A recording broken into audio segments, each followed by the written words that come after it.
I thank the gentleman for yielding, and I rise in support of his substitute and in opposition to the so-called Skills Act. Mr. Chairman, there was an opportunity to do this in a bipartisan fashion. As we so often do, unfortunately, in this body, we choose to do it in a partisan fashion, which almost predictably will mean its defeat. This bill is a partisan-sponsored version that is opposed by most stakeholders, including the National Skills Coalition. It's a partisan bill because, unfortunately, Republicans refused Democrats' request to negotiate a bipartisan version. We need a bill like the Democratic alternative introduced by the gentleman from Massachusetts, Mr. Tierney, who wrote a bill that enhances career pathways into trading programs for advanced manufacturing and other industries.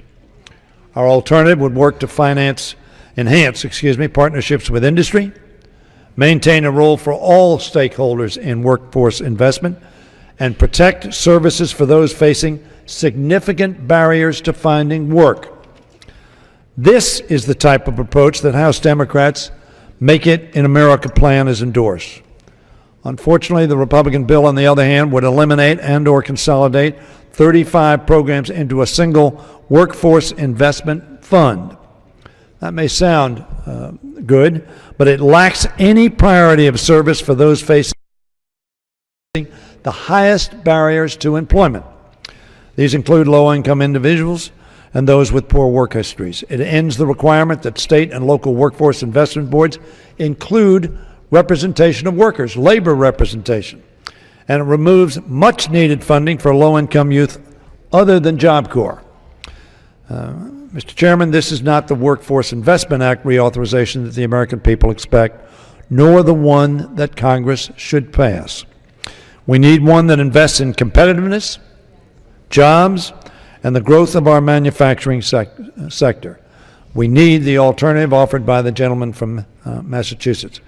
I hope my Republican friends will set partisanship aside and work with us to enact legislation that helps all of our people find jobs and pursue the opportunities that make our country great. We have had some success in this Congress when we acted in a bipartisan fashion.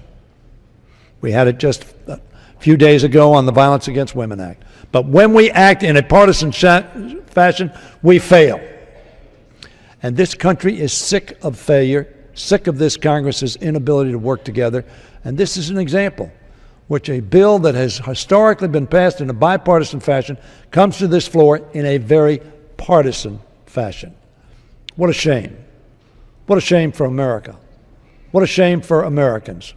What a shame for workforce development.